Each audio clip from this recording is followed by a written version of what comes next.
तपाईहरुलाई स्वागत छ आजको यस भिडियोमा। आज मैले अनुसन्धान सहायक र अनुसन्धान अधिकृतको लिखित परीक्षा सामग्री लिएर आएको छु, जसमध्येमा केही क्वेशनहरु र यसका एन्सरहरु प्रश्न उत्तरहरु चाहिँ लिएर आएको छु।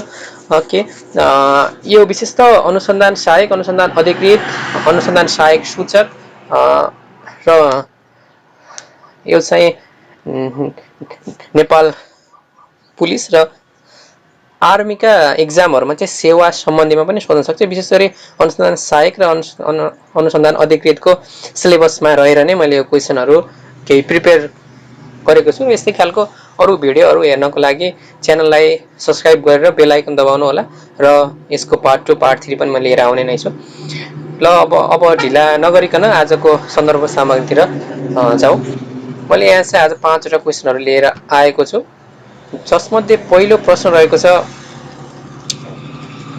गुप्तचरी भनेको के हो, यसका प्रकार र सिद्धान्तहरु उल्लेख गर्नुहोस्। यो चाहिँ अत्यन्त महत्त्वपूर्ण प्रश्न हो। गुप्तचरी अनुसन्धान भन्नेबित्तिकै गुप्तचरीकै काम हुन्छ र यसमा भएको एन्सरहरु म हजुरलाई पढेर सुनाउँछु। यसको पीडीएफ चाहिएमा कमेन्ट गरिदिनु होला, यसको पीडीएफ पनि म हजुरलाई उपलब्ध गराउने छु। ओके, उत्तरमा जाऊ। इन्टेलिजेन्स भनेको प्राप्त सूचनाको प्रशोधित रूप हो। सत्य तथ्यमा आधारित विश्वसनीय खबर नै इन्टेलिजेन्स हो। इन्टेलिजेन्स भनेको गुप्तचरी है। कुनै पनि प्रारम्भिक सूचना एवं जानकारीलाई मूल्याङ्कन विश्लेषण गरेर यथार्थता, सान्दर्भिकता, वास्तविकता र महत्त्व यकिन गरी निकालिएको निष्कर्ष नै इन्टेलिजेन्स हो। राष्ट्रको सार्वभौम सत्ता, भौगोलिक अखण्डता, स्वाधीनता, राष्ट्रिय सुरक्षा तथा राष्ट्रिय हितसँग सम्बन्धित आन्तरिक एवं बाह्य क्षेत्रका सूचनाहरू राष्ट्रको नीति निर्माण तथा योजना तर्जुमाका लागि उपयोगी महत्त्वपूर्ण सूचनाहरू, उपलब्ध स्रोतहरूबाट सङ्कलित सूचनाहरू, प्रशोधित एवं विश्लेषण गरी प्राप्त हुने सत्य तथ्य खबर सम्बन्धित राज्यका निकायहरूलाई निरन्तर वितरण गर्ने एउटा प्रक्रियालाई नै के भनिन्छ, इन्टेलिजेन्स भनिन्छ। त्यसपछि यसको इन्टेलिजेन्सको डेफिनेसन यहाँ रहेको छ। Intelligence is a defined as for the knowledge about the organizational structure, strength, plan, policy, programs and the intention of the targets भनेर यो जुन डेफिनेसन चाहिँ हुबर कमिसन 1995 बाट लिएको। अनि यसमा छ one of the oldest profession in the world. Intelligence is the one of the oldest professions in the world and first line of defense. Intelligence is an art and it is a continuous issue and the continuous process, and intelligence deals with all things which should be known in the advance to initiate a course of actions, and it is taken from the Hoover Commission 1995. and intelligence का प्रकारहरुमा हामी and first मा क नम्बरमा छ tacticals operational intelligence. tacticals or operational intelligence यो भने के हो त भने टार्गेट को नेतृत्व, जनशक्ति, समर्थक आदिको पहिचान तथा तिनीहरूको योजना एवं गतिविधि सम्बन्धी खबरहरू र तालिम केन्द्र, सेल्टर, मुख्य कार्यालय एवं आधार इलाका बारेको सूचनाहरू। अनि अर्को रहेको छ शत्रु पक्षको प्रभाव सम्बन्धी कार्ययोजना, कार्यदिशा सम्बन्धी खबर। त्यसै गरी अर्को रहेको छ लास्ट वान वर्तमान सम्बन्धमा कुनै पनि राज्यले लक्षित समूहको geographical data, economic, political, sociological, scientific, transportations and communications, arm force data सम्बन्धी सूचनाहरू पनि लिने गरेको पाइन्छ। यो चाहिँ केमा थियो भनेपछि यो क नम्बरमा भएको ट्याक्टिकल्स और अपरेसनल इन्टेलिजेन्सको। अनि त्यसै गरी ख मा रहेको छ स्ट्र्याटेजिक इन्टेलिजेन्स। यसमा रहेको छ टार्गेट भनेको शत्रु पक्षको सांगठनिक संरचना, क्षमता, सामर्थ्य, सिद्धान्त, उद्देश्य, विचारधारा, तौर तरिका एवं इतिहास सम्बन्धी सूचनाहरू। अनि ग नम्बरमा रहेको छ इभिडेन्टल इन्टेलिजेन्समा आवश्यक प्रमाणहरू, फोटोहरू, कागजी लिखित दस्तावेज है, अनि प्रचार सामग्री, श्रव्य दृश्य सामग्रीहरू एवं कानुनी काम कारबाहीका लागि आवश्यक अन्य सबुत सम्बन्धी डकुमेन्टहरू इभिडेन्ट भनेको के हो, सबुत प्रमाणहरू। अर्को रहेको छ गुप्तचरीका सिद्धान्तहरू। क्वेशन नम्बर 1 को 1 नम्बर प्रश्नको चाहिँ लास्ट पार्ट एमा। यसमा प्रिन्सिपल अफ इन्टेलिजेन्समा के पर्छ भनेपछि फर्स्टमा छ एक्युरेसी, त्यस्तै अर्को timelines. Next one is central coordinations, cooperations and continuity, integrity भने honesty, secrecy, need to know and source protections, reliability, relevancy and readiness, impartials भने fairs and 5 PS of planning भन्छ। यसमा चाहिँ proper planning prevent poor performance भनेको राम्रो planning भयो भने performance पनि राम्रो हुन्छ भनेको।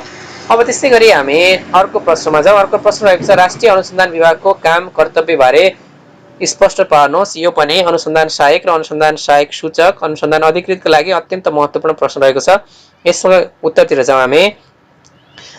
प्रश्नमा भनेअनुसार राष्ट्रिय अनुसन्धान विभागको काम कर्तव्य भन्दा पनि पहिले चाहिँ राष्ट्रिय अनुसन्धान विभागको परिचयबाट सुरु गर्छौँ हामी।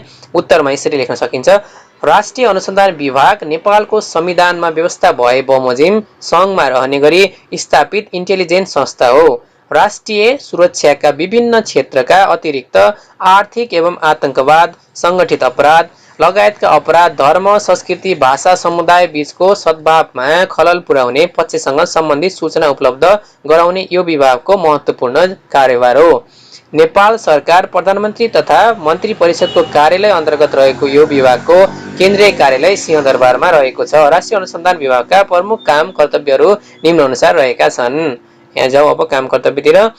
पहिलो नम्बरमा छ नेपालको सार्वभौम सत्ता, भौगोलिक अखण्डता, राष्ट्रिय सुरक्षा, राष्ट्रिय हित र राष्ट्रिय स्वाधीनताको रक्षा गर्नु। अर्को रहेको छ राष्ट्रिय सुरक्षा र आन्तरिक सुरक्षा कायम गर्न सूचना सङ्कलन गर्नु। त्यसै गरी नेपालको विरुद्धमा हुने वा हुन सक्ने जासुसी गतिविधि सम्बन्धी सूचना सङ्कलन गर्नु। त्यसै अर्को छ विखण्डनकारी सशस्त्र र भूमिगत समूहका गतिविधि सम्बन्धी सूचना सङ्कलन गर्नु। अर्को रहेको छ सीमा क्षेत्रमा हुने अवैध गतिविधि सम्बन्धी सूचना सङ्कलन गर्नु। त्यसै गरी आतंकवादी गतिविधि सम्बन्धी सूचना सङ्कलन गर्नु। अर्को रहेको छ VVIP र VIP सुरक्षा सम्बन्धी सूचना सङ्कलन गर्नु। अर्को रहेको छ राष्ट्रिय हित विपरीतका राजनीतिक, आर्थिक, सामाजिक गतिविधि सम्बन्धी सूचना सङ्कलन गर्नु। त्यस्तै गरी नेपालभित्र हुने अन्य मुलुक विरुद्धका गतिविधि एवं कूटनीतिक नियोगको सुरक्षामा खलल पुग्ने विषय सम्बन्धी सूचना सङ्कलन गर्नु। मानव बेचबिखन तथा ओसार पसार, लागु औषध कारोबार, अखेटो पहाड, अवैध हतियार कारोबार लगायतका वस्तुको ओसार प्रसार सम्बन्धी सूचना सङ्कलन तथा विश्लेषण गर्नु। साइबर सम्बन्धी सूचना सङ्कलन तथा विश्लेषण गर्नु। अर्को रहेको छ दिगो विकास एवं समृद्धिको लागि आवश्यक सूचना सङ्कलन तथा विश्लेषण गर्नु। राजस्व चुहावट, तस्करी तथा राजस्व छली सम्बन्धी सूचना सङ्कलन गर्नु। त्यस्तै गरी भ्रष्टाचार एवं अनुचित कार्य सम्बन्धमा सूचना सङ्कलन तथा विश्लेषण गर्नु। सङ्गठनका कर्मचारीहरूको वृद्धि विकास तथा तालिम सम्बन्धी व्यवस्था गर्नु। अर्को रहेको छ सङ्गठन व्यवस्थापन तथा मानव संसाधन व्यवस्थापन सम्बन्धी कार्य गर्नु। त्यस्तै गरी अन्तिम रहेको छ सार्वजनिक महत्त्व र चासोको विषय एवं नेपाल सरकारले जानकारी लिन चाहेको जुनसुकै विषय सम्बन्धी सूचना सङ्कलन गर्नु। यसरी यहाँसम्म लेख्दा पनि हुन्छ र हजुरले यसलाई लास्टमा चाहिँ इन सम अप गरेर समग्रमा भन्नुपर्दा सूचना सङ्कलन गर्नु नै राष्ट्रिय अनुसन्धान विभागको कार्य रहेको छ भनेर यसलाई टुङ्गाउन पनि सक्नुहुन्छ। यतिसम्म लेख्दा पनि हुन्छ है। र प्रश्न नम्बर 3 तिर लागौँ। अब हामी प्रश्न नम्बर 3 रहेको सूचना व्यवस्थापन भनेको के हो, नेपालमा सूचना व्यवस्थापन प्रणाली लागू गर्न देखा परेका समस्याहरू के हुन् भनेर प्रश्न रहेको छ। यसमा चाहिँ अगाडिको 2 र पछाडिको 3 गरेर यसरी जोडेर सोधेको हुन्छ 5 नम्बरको प्रश्नमा। ओके, यसको उत्तर यसरी सुरु गरिन्छ। विभिन्न स्रोतहरूबाट प्राप्त गरिएका खबर एवं जानकारी नै सूचना हो। व्यक्ति, संस्था वा समूह, घटना, स्थान आदिको सन्देश एवं जानकारी प्राप्त गर्नलाई सूचना भनिन्छ। सूचना मौखिक, लिखित एवं साङ्केतिक विधिद्वारा सञ्चारको माध्यमबाट पनि प्राप्त गर्न सकिन्छ। त्यसै गरी व्यक्तिगत, सरकारी, गैर सरकारी जुनसुकै कार्यका लागि पनि सूचना अपरिहार्य छ। निर्णय प्रक्रियामा, योजना एवं कार्यक्रममा र सूचना सम्बन्धी कार्यमा सूचनाको व्यापक महत्त्व छ। नीति, रणनीति, कार्यक्रम, योजना निर्माणको मुख्य आधार भनेको नै सूचना हो। यही सूचना सरकारको आँखा र कान दुवै हो। सूचना सही र गलत दुवै हुन सक्छ र यो व्यवस्थित र अव्यवस्थित पनि हुन सक्छ। सूचना व्यवस्थापन प्रणाली संगठनको योजना, तर्जुमा, निर्णय, समन्वय, अनुगमन, सुपरिवेक्षण, नियन्त्रण अनि कार्यान्वयन, मूल्याङ्कन, समस्या समाधान जस्ता व्यवस्थापकीय क्रियाकलापहरूलाई सहज र प्रभावकारी बनाउन सूचना तथा तथ्याङ्क सङ्कलन, प्रशोधन, अभिलेख भण्डारण र उपयोग गर्न सहयोग पुर्याउने पद्धति हो। ओके, अद्यावधिक सूचना पर्याप्त मात्रामा ठिक समयमा प्राप्त भएको खण्डमा मात्र उचित निर्णय लिन सकिन्छ, जसका कारण कार्य सम्पादन प्रभावकारी र उत्पादनमूलक हुन्छ। त्यसैले सूचनालाई संगठनमा विद्यमान man, money, machine, materials, market, methods and information मध्ये सर्वाधिक महत्त्वपूर्ण मानिन्छ। त्यसैले सबैजसो संगठन र संस्थाहरूले खोजेको बेलामा पूर्ण सूचना सहजै प्राप्त होस् भनी सूचनालाई व्यवस्थित गर्ने र उपयोग र सरलता ल्याउने उद्देश्यले सूचना व्यवस्थापन प्रणाली अवलम्बन गर्ने गरिन्छ। यो चाहिँ सूचना व्यवस्थापनको परिचय भयो। त्यसपछि नेपालमा सूचना व्यवस्थापन प्रणाली लागू गर्न देखिएका समस्याहरू यस्ता रहेछन्। गरिब र अति कम विकसित देशका लागि महँगो हुनु, सूचना सङ्कलनमा नै गल्ती भएमा यो प्रणालीले सही नतिजा दिन नसक्नु, सूचनाको प्रकार, स्तर, गुणस्तरमा समस्या रहनु, सबै प्रकारका सूचना यो प्रणालीमा समावेश गर्न नसक्नु, उच्च दक्ष कर्मचारी वा पर्याप्त समयको आवश्यकता पर्नु, प्रविधिगत पछौटपन र स्रोत साधनका कमीका कारण समस्या हुनु, प्राप्त सूचनाहरूको प्राथमिकीकरण, सुरक्षण र विश्लेषण पक्ष कमजोर हुनु, सूचनाको गोपनीयता, रक्षा र सुरक्षित भण्डारणको समस्या हुनु रहेको छ। यसै गरी यसको प्रश्नको एन्सर यहाँसम्म लेख्छ हामी, सकिसकेको छ। र प्रश्न नम्बर 4 तिर लागौँ। प्रश्न नम्बर 4 रहेको छ, अपराधको परिभाषा दिँदै यसका आवश्यक तत्त्वहरूको चर्चा गर्नुहोस् भनेर रहेको छ। यसमा पनि अगाडिको अपराधको परिचयमा 2 र पछाडिको 3 गरेर रहेको छ। यसमा सुरु गर्छौँ। उत्तर यसरी सुरु हुन्छ, सामान्यतया कानुनले गर भनेको कार्य नगर्ने र नगर भनेको कार्य गर्नु नै अपराध हो, अथवा कानुन विपरीतको कार्य नै अपराध हो। अपराध भन्नाले त्यस्तो मानवीय आचरणलाई जनाउँछ जुन आचरणको परिणामले सम्बन्धित राष्ट्र, समाज र व्यक्ति स्वयंका लागि घातक सिद्ध भई त्यस्तो आचरणलाई कानुन बमोजिम दण्डनीय घोषित गरेको हुन्छ। अर्को शब्दमा भन्ने हो भने अपराधलाई धार्मिक, सामाजिक, कानुनी, मानव आचरण वा स्वभावका आधारमा गलत कार्यका रूपमा लिइन्छ। अपराधले अर्काको हानि गर्ने भएकाले यस्तो कार्य वर्जित गरिएको हुन्छ। ओके, नेपाली बृहत शब्दकोश अनुसार अपराध भन्नाले कसैको अपमान वा हानि नोक्सानी हुने काम, कानुन विरुद्धको काम, धार्मिक दृष्टिमा गर्न नहुने काम, कसुर, दोषी कार्य हुने भन्ने बुझिन्छ। दोषी कार्य गर्नु भन्ने बुझिन्छ। यसै गरी अपराधका आवश्यक तत्त्वहरूमा रहेको छ, अपराध हुनका लागि निम्न तत्त्वहरू आवश्यक हुन्छन् भनेर रहेको छ। यसमा छ आपराधिक मनसाय भनेको मीन श्रेय, मानसिक तत्त्व state of mind, mental element कस्तो छ भन्ने कुरा, अनि अपराध घटाउने सोचाइ वा मनस्थिति तथा सो अनुसारको तयारी समेत यस अन्तर्गत पर्दछ। मनसाय चरणगत रूपमा झल्कन्छ। मनसायकै आधारमा अपराधले पूर्णता पाउने भए तापनि केही अवस्थाहरूमा यसलाई दण्डित गरिन्छ। यसलाई नलेज अफ रङफुलनेस पनि भनिन्छ। यसभित्र निम्न तत्त्वहरू पर्दछन्। फर्स्टमा छ आशय, इन्टेन्सन, हेलचक्राइ, नेग्लिजेन्स, लापरवाही, रेकलेसनेस, एन्ड अर्को छ आपराधिक कार्य, एक्ट युज छ, भौतिक तत्त्व, बडी अफ क्राइम र फिजिकल एलिमेन्ट, त्यस्ता कार्यहरू जुन राज्यको फौजदारी कानुनद्वारा निषेध गरिएको हुन्छ, यस्ता तत्त्वहरूमा राख्छ। इच्छित मानवीय व्यवहार भनेको विल्स ह्युमन कन्डक्ट, निश्चित परिस्थिति, certain circumstances as the specified by the criminal's law in definition of crime। अर्को छ निश्चित परिणाम, सर्टेन consequences, यो कार्य एक्ट कार्य विमुखता, ओमिसन्स र परिपञ्ज मिलाउने स्टेट अफ अफेयर्सद्वारा हुने गर्दछ। सामान्यतया अपराध हुन आपराधिक मनसाय र आपराधिक कार्य दुवै हुनुपर्छ। जस्तो सैनिक वा प्रहरीलाई रक्षा सम्बन्धी शिक्षा दिँदा केही गरी भवितव्यमा परि मर्न गएछ भने प्रशिक्षकलाई सजाय हुँदैन वा न्यूनतम मात्र सजाय हुन्छ, किनभने त्यसमा प्रशिक्षकले सिकाउने मनसाय हुन्छ, मार्ने मनसाय हुँदैन। त्यसैगरी अपराध घटाउने कार्य नगरेको अवस्थामा आपराधिक मनसाय राखेको कारणले मात्र अपराध गरेको ठहरिँदैन। र आजको भिडियोको अन्तिम प्रश्न रहेको छ, इन्टरपोलको बारेमा छोटकरीमा टिप्पणी लेख्नुहोस्। यो पनि 5 नम्बरमा आउने प्रश्न हो। यसको उत्तर यसरी सुरु हुन्छ, इन्टरपोलको पूरा नाम इन्टरनेशनल क्रिमिनल पुलिस अर्गनाइजेसन हो। यसको सर्टमा आईसीपीओ हो। अन्तर्राष्ट्रिय फौजदारी पुलिस संगठन र यो विश्वको सबैभन्दा ठूलो अन्तर्राष्ट्रिय पुलिस संगठन पनि हो। यसको स्थापना सन् 1923 सेप्टेम्बर 7 मा अस्ट्रियाको भियनामा भएको हो र सन् 1956 मा यसको विधान पारित भएसँगै international criminal police commission ICPC को रूपमा स्थापित भएको हो। यसले सीमापार पुलिसलाई सहयोग पुर्याउँछ।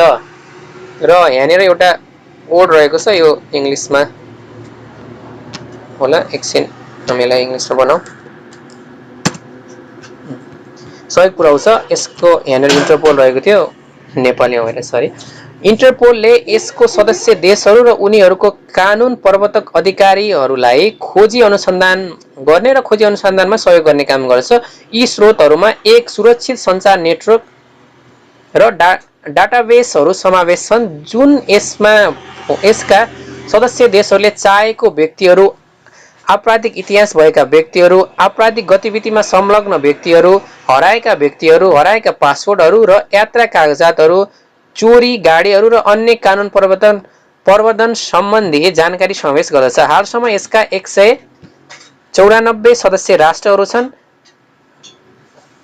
र यसमा 194 सदस्य राष्ट्रहरू छन्। नेपाल इन्टरपोलको 100औं राष्ट्र हो। इन्टरपोलले फ्रेन्च, इंग्लिश, स्पेनिश र अरबिक गरी 4वटा भाषालाई कार्यालय भाषा अफिसियल ल्याङ्ग्वेजको रूपमा मान्यता दिएको छ। यसको प्रधान कार्यालय हेडक्वार्टर कहाँ छ? फ्रान्सको लियोन शहरमा अवस्थित छ। नेपाली सेनाको परिचय दिँदै यसका कार्यहरू उल्लेख गर्नुहोस्। र उत्तर यसरी लेख्न सकिन्छ, मैले यसरी लेखेको छु। हजुरहरूले कस्तो छ यसमा कमेन्ट गरिदिनु होला। अनि हजुरलाई यसको पीडीएफ चाहिन्छ भने चाहिँ मेल आईडी सहित कमेन्ट गरिदिनु होला। म चाहिँ हजुरलाई यो प्रोभाइड गर्नेछु। यसको उत्तर यसरी सुरु हुन्छ, अभिलेख अनुसार नेपालमा सेनाको सुरुवात ईस्वी सम्वत 350 बाट भएको पाइन्छ। मुख्यतः पृथ्वी नारायण शाहले राज्य विस्तार गर्ने क्रममा सेनालाई परिचित गराएको इतिहास पाइन्छ। विक्रम सम्वत 1800 मा गोर्खाली फौजले नुवाकोट कब्जा गरेपछि सम्पूर्ण गोर्खाली फौज नेपाली सेनाको रूपमा परिणत भयो। राज्य विस्तारकै क्रममा उनले सैनिक संगठनलाई पनि विस्तार र मजबुत बनाउँदै लगेका थिए। सन् 1762-63 मा गुर्गिन खाँको फौजलाई पराजित गरी हतियार कब्जा गरी 5वटा स्थायी कम्पनीको सैनिक संगठन स्थापना गरेका थिए। यहाँनिर हामीसँग धेरै पोइन्टहरू रहेको छ। यसमा चाहिँ फर्स्ट पेपरमा टिक लगाउनेवाला क्वेसनमा चाहिँ जीकेमा सोध्न सक्ने 2018 मा चाहिँ नुवाकोटमा चाहिँ विजय गरेको थियो भन्ने। त्यस्तै गरी 5वटा कम्पनी भनेको चाहिँ यो चाहिँ के भयो, अहिलेको गण जस्तै है। ओके, पृथ्वीनारायण शाहको अन्त्यपछि अमरसिंह थापा, बहादुर शाह लगायतले नेपालको सेनालाई मजबुत बनाएका थिए। भीमसेन थापाले वर्गीकरण गरी पल्टन, कम्फू नामाकरण गरे भने जर्नेलको पद सिर्जना गरी एकै नासको सैनिक पोसाक, बस्ती, ब्यारेकको व्यवस्था, ब्यारेकको व्यवस्था, तालिम, बारुद खाना निर्माण गरी सेनालाई आधुनिकीकरण गरेका थिए। यसै सिलसिलामा विक्रम सम्वत 1890 मा उनले कमान्डर इन चीफ पद सिर्जना गरी आफू पहिलो प्रधानमन्त्री तथा कमान्डर इन चीफ भएका थिए। को त पहिलो प्रधानमन्त्री भनेको भीमसेन थापा है त। जीकेमा पनि आउन सक्छ यो क्वेशन है। विक्रम सम्वत 1903 सालको कोत पर्व पश्चात जङ्गबहादुरको उदय भयो र 104 वर्षसम्म राणा शासन चल्यो। सेना पनि राणाहरूकै नियन्त्रणमा रहने भयो। जङ्गबहादुरले श्री 3 भएपछि मार्शल अफ गोर्खा आर्मीको पद धारण गरेका थिए। यो सुप्रिम कमान्डर इन चीफको ओहदापछि गएर श्री 5 मा र हाल गणतन्त्र पश्चात परम सेनापतिको यो ओहदा संविधानत राष्ट्रपतिमा निहित छ। यसरी चाहिँ यसको के भयो त नेपाली सेनाको ऐतिहासिक नामहरू तिलङ्गना भनेको चाहिँ के थियो, तिलङ्गा पृथ्वीनारायण शाहको पालामा थियो।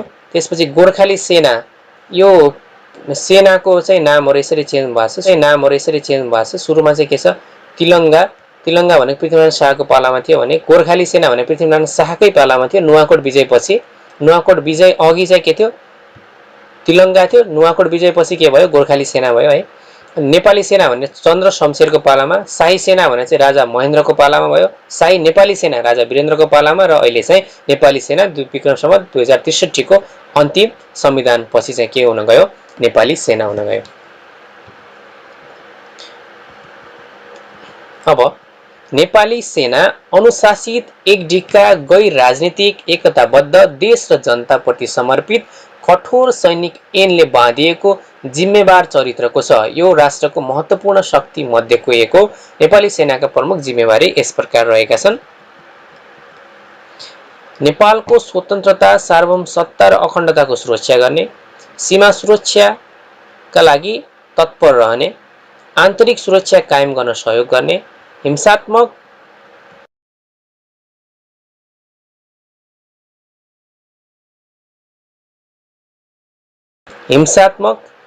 विध्वंसात्मक तथा आतंकवादी कार्यहरू भएमा निषेध गर्ने, गैर कानुनी सशस्त्र गतिविधि निषेध गर्ने,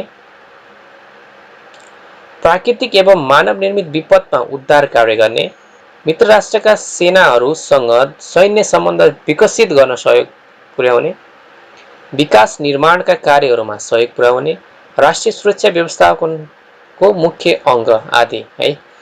यसरी प्रश्न नम्बर 6 को उत्तर सकिन्छ। र यसमा प्रश्न नम्बर 6 मा हजुरहरूले यो जुन यहाँनिरको लाइन छ माथिको, यो नेपाली सेना अनुशासित भन्ने लाइनलाई चाहिँ यो लास्टमा पनि यो लाइनलाई चाहिँ के गर्न सक्नुहुन्छ, लास्टमा पनि इन सम अफ समग्रमा भनेर लास्टमा पनि लेख्न सक्नुहुन्छ है त। यसरी प्रश्न नम्बर 6 को उत्तर हामीले चर्चा गरिसक्यौँ। प्रश्न नम्बर 7 मा जाउँ हामी। प्रश्न नम्बर 7 यस प्रकार छ, नेपाल प्रहरीको परिचय दिँदै यसका जिम्मेवारीहरू उल्लेख गर्नुहोस्। उत्तर यसरी सुरु हुन्छ, नेपाल प्रहरी नेपाल सरकार गृह मन्त्रालय मातहतको एउटा जिम्मेवार सङ्गठन हो। यो एउटा बृहत सङ्गठनको रूपमा स्थापित भई देशमा शान्ति, सुरक्षा, अमन चयन कायम गर्न निकै महत्त्वपूर्ण भूमिका र जिम्मेवारी प्राप्त गरेको सबल र सक्षम सङ्गठन हो। हाल यो सङ्गठन प्रादेशिक संरचनामा 7 प्रदेश र 70 जिल्लामा समेत गरी देशैभर सेवारत छ। यसका मुख्य जिम्मेवारी निम्नानुसार रहेका छन्। यसमा रहेका छन्, देशका कानुन व्यवस्था र आन्तरिक शान्ति सुव्यवस्था कायम गर्दै जनतालाई सुरक्षा प्रत्याभूति दिई जन सहयोग र समर्थन प्राप्त गर्ने। अर्को रहेको छ, देशको कुनै पनि स्थानमा हुन सक्ने उपद्रव वा विध्वंस निरोधक कार्य गर्ने, शान्ति सुरक्षा सम्बन्धी सूचना सङ्कलन, विश्लेषण र प्रवाह गर्ने, अति विशिष्ट एवं विशिष्ट व्यक्तिहरूको सुरक्षा व्यवस्था मिलाउने। त्यस्तै गरी आन्तरिक शान्ति सुरक्षा कायम गरी जनतालाई सुरक्षाको प्रत्याभूति दिन विश्वासिलो तथा सक्षम सङ्गठनको विकासका लागि दीर्घकालीन योजना बनाई चरणबद्ध रूपमा कार्यान्वयन गर्दै जाने। अर्को रहेको छ, मुलुकभित्र सामाजिक, राजनीतिक, आर्थिक विकास सम्बन्धी लक्ष्य हासिल गर्न सकिने गरी शान्ति सुव्यवस्था कायम राख्ने, सबै प्रकारका आपराधिक क्रियाकलापको नियन्त्रण, रोकथाम, अनुसन्धान र तहकिकात गर्ने, प्राकृतिक प्रकोप तथा मानव सिर्जित विपदबाट हुन सक्ने धनजतको क्षतिलाई न्यून गर्न रोकथाम, उद्धार तथा राहतको काम गर्ने। त्यस्तै रहेको छ, सवारी साधनहरू सुचारू रूपले सञ्चालन, समन्वय र सुपरिवेक्षण सम्बन्धी आवश्यक कार्य गर्ने, सीमा क्षेत्रमा हुने आपराधिक गतिविधि नियन्त्रण गर्ने र त्यसको प्रायोजनको लागि छिमेकी देशको प्रहरी सङ्गठनसँग समन्वय गर्ने, इन्टरपोल र अन्य सरकारी र गैर सरकारी सुरक्षा संस्थासँग सम्बन्ध विस्तार गरी अन्तर्राष्ट्रिय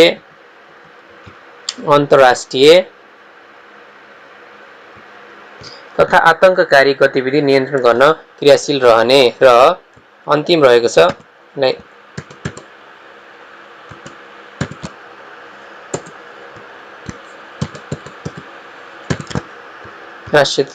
अन्तिम रहेको छ नेपालको संविधान तथा प्रचलित कानुन बमोजिम नेपाल सरकारले तोकेको अन्य कार्यहरू गर्ने।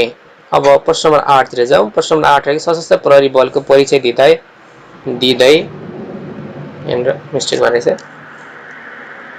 दिँदै यसका जिम्मेवारीहरू उल्लेख गर्नुहोस्। आज विशिष्ट नेपालमा रहेका सुरक्षा निकायहरूको बारेमा नै प्रश्न उत्तरहरू छ, जसमा सशस्त्र प्रहरी बलको परिचय दिँदै यसको जिम्मेवारी उल्लेख गर्नुहोस्। प्रश्न नम्बर 8 रहेको छ।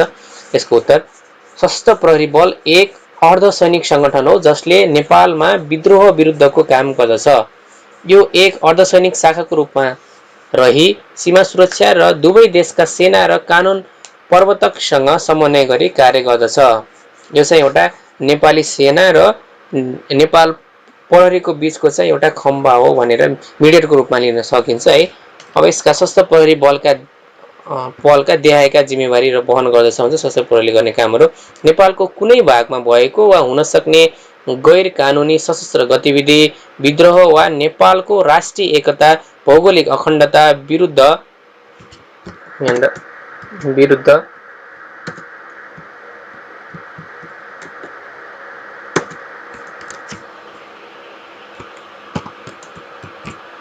विरुद्धका क्रियाकलाप, आतंककारी कार्य र दंगा नियन्त्रण गर्न आवश्यकता अनुसार परिचालित हुने। अर्को अपहरण, लुटपाट, संगठित अपराध वा कुनै किसिमको जघन्य तथा गम्भीर अपराध भएमा वा गम्भीर प्रकृतिको अशान्ति भएमा वा हुने आशंका भएमा नियन्त्रण गर्न परिचालित हुने। त्यस्तै नेपाल राज्यको कुनै भागमा शान्ति र सुव्यवस्था कायम गर्ने प्रायोजनको लागि नेपाली सेना परिचालन भएको अवस्थामा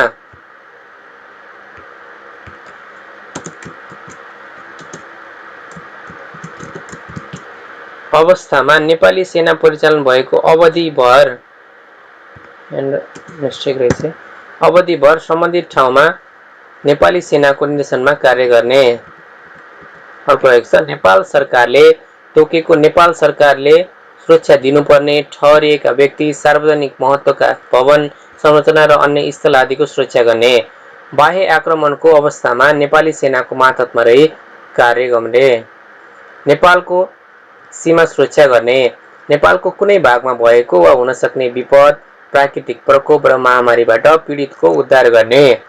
सशस्त्र प्रहरी बल नेपालको संगठनात्मक संरचना, हात हतियार एवं तालिमलाई क्रमशः अर्धसैनिक बलको रूपमा रूपान्तरण गर्दै जाने र नेपालको संविधान तथा प्रचलित कानुन बमोजिम नेपाल सरकारले तोकेको अन्य कार्यहरू गर्ने। त्यस्तै अर्को रहेको छ राष्ट्रिय अनुसन्धान आयोगको परिचय दिँदै यसका जिम्मेवारीहरू उल्लेख गर्नुहोस्।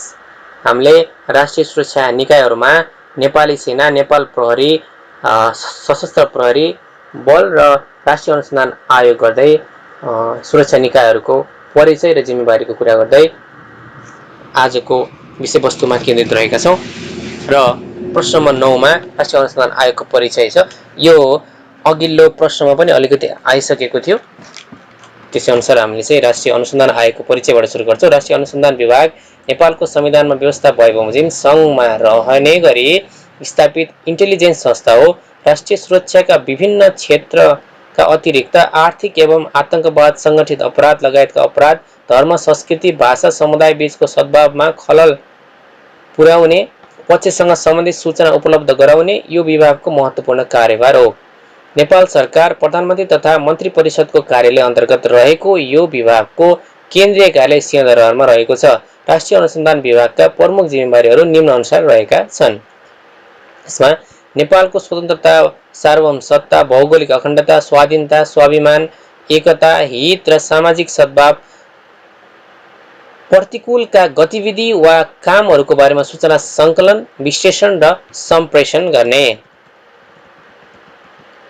नेपालको संविधान, कानुन र राज्यका विरुद्धमा आन्तरिक र बाह्य रूपमा हुने क्रियाकलाप तथा त्यस्ता कार्यमा संलग्न सङ्घ संस्था, सङ्गठन र व्यक्तिको बारेमा सूचना सङ्कलन र विश्लेषण गरी आवश्यक निकायमा सम्प्रेषण गर्ने र प्रतिकार्य योजना एवं सुझाव दिँदै राष्ट्रिय सुरक्षा कार्यमा सघाउ पुग्ने सूचना नेपाल सरकारलाई उपलब्ध गराउने, राष्ट्रिय हित विपरीत हुने राजनीतिक, आर्थिक, सामाजिक, धार्मिक, साम्प्रदायिक र कूटनीतिक गतिविधिबारे सूचना सङ्कलन र विश्लेषण गरी सम्बन्धित निकाय वा अधिकारीलाई जानकारी गराउने, देशभित्र तथा बाहिर स्वदेशी तथा विदेशी नागरिकबाट नेपाल विरुद्ध गरिने जासुसी एवं प्रतिजासुसी कार्य सम्बन्धी सूचना सङ्कलन, विश्लेषण र सम्बन्धित निकाय वा अधिकारीलाई जानकारी गराउने, भ्रष्टाचार, आर्थिक अनियमितता, राजस्व चुहावट लगायतका अर्थतन्त्रलाई नकारात्मक असर पुर्याउने गतिविधिहरूबारे सूचना सङ्कलन र विश्लेषण गर्ने,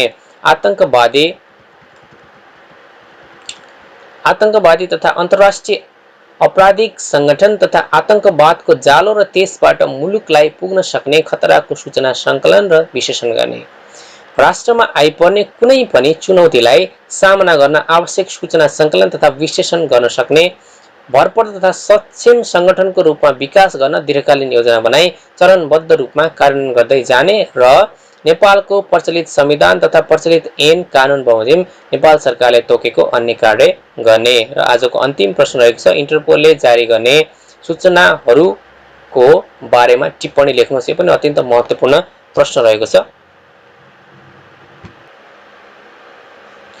इन्टरपोलको पुरा नाम international criminal police organization ICPO हो। यो प्रश्नको इन्टरपोल भनेको के, यसको छोटो टिप्पणी हामीले पहिलाको भिडियोमा गरिसकेका थियौँ। आज चाहिँ यसको सूचनाहरूको बारेमा छ। यसबाट इन्ट्रोडक्सनबाटै सुरु गर्ने भावनाले अन्तर्राष्ट्रिय फौजदारी पुलिस सङ्गठन र विश्वको सबभन्दा ठुलो अन्तर्राष्ट्रिय पुलिस सङ्गठन हो भनेर यसरी सुरु गर्छौँ हामी। यसको स्थापना सन् 1923 सेप्टेम्बर 7 मा अस्ट्रियाको भियनामा भएको हो। सन् 1956 मा यसको विधान पारित भएसँगै international criminal police commission ICPC को रूपमा स्थापित भएको हो। यसले सीमापार पुलिसलाई सहयोग पुर्याउँछ। इन्टरपोलले यसको सदस्य देशहरू र उनीहरूको कानुन प्रवर्धन अधिकारीलाई खोजी अनुसन्धान प्रदान गर्दछ। यसमा सहयोग गर्ने काम गर्दछ।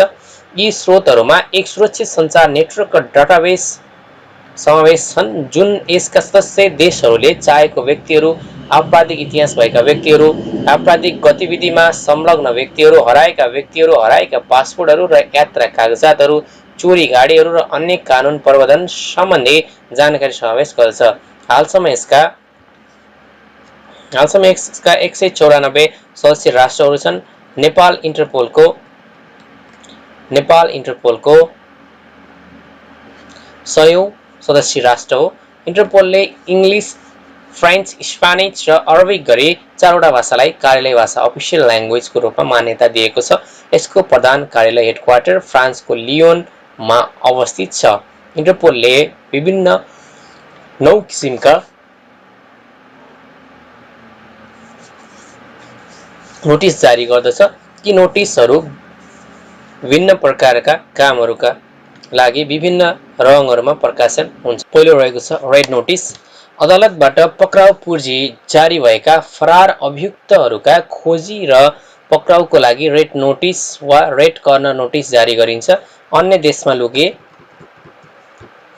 देशमा लुकिबसेका फरार अभियुक्त पक्राउ गरी आफ्नो देशमा सुपुर्दगी गरी ल्याउन यो नोटिस जारी गरिन्छ। अर्को रहेको छ ब्लू नोटिस। कुनै पनि अपराधी वा अभियुक्त अथवा अपराधसँग सम्बन्धित गैर कानुनी कार्यका बारेमा थप सूचना तथा जानकारी सङ्कलन गर्न ब्लू नोटिस जारी गरिन्छ। Green notice. कुनै एक ठाउँमा वा देशमा गम्भीर अपराध गरेका र अन्य ठाउँमा वा देशमा समेत यस्ता अपराध दोहोऱ्याउन सक्ने सम्भावना भएका व्यक्तिहरूको बारेमा आपराधिक सूचना र चेतावनी दिई सर्वसाधारणलाई सुसूचित गर्न ग्रीन नोटिस जारी गरिन्छ। अर्को रहेको छ ओरेन्ज नोटिस। खतरापूर्ण वस्तु वा हात हतियारका बारेमा प्रहरी लगायत अन्य सुरक्षा निकाय, सर्वसाधारण र सङ्घ संस्थाहरूलाई त्यसको खतराको बारेमा जानकारी दिन यो ओरेन्ज नोटिस जारी गरिन्छ। Black notice. विभिन्न दुर्घटना, प्राकृतिक प्रकोप आदिमा परि मृत्यु भई पहिचान हुन नसकेका लासको पहिचान गर्न सहयोग पुगोस् भने ब्ल्याक नोटिस जारी गरिन्छ। अर्को रहेको छ येलो नोटिस। हराइरहेका बालबालिका तथा अन्य व्यक्तिहरूको खोजतलास गर्न अथवा आफ्नो पहिचान आफै गर्न नसक्ने अवस्थामा हराइरहेका मानिसहरूको खोजी गर्न येलो नोटिस जारी गरिन्छ।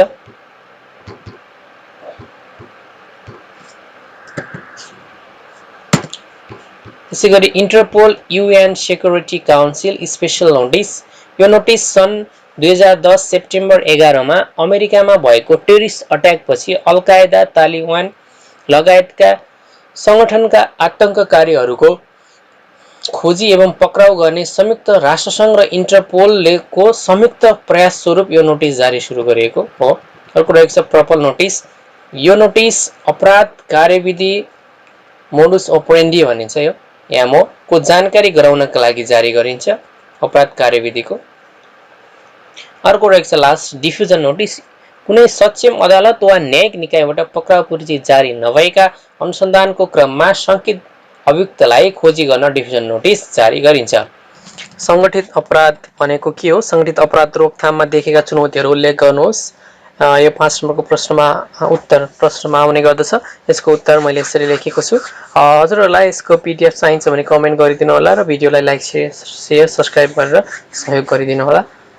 ओके, हामी सुरु गर्छौँ। संगठित रूपमा गरिने गैर कानुनी कार्य। संगठित रूपमा गरिने गैर कानुनी कार्य आपराधिक कार्य नै संगठित अपराध हो। 3 वा सो भन्दा बढी व्यक्तिहरूको संगठन जसले एउटा संरचना मार्फत एक वा सो भन्दा बढी अपराध गर्ने उद्देश्यले सामूहिक रूपमा कार्य गर्दछन् भने त्यसलाई संगठित अपराध भनिन्छ, जसको प्रत्यक्ष वा अप्रत्यक्ष रूपमा आर्थिक फाइदा प्राप्त गर्ने लक्ष्य रहेको हुन्छ।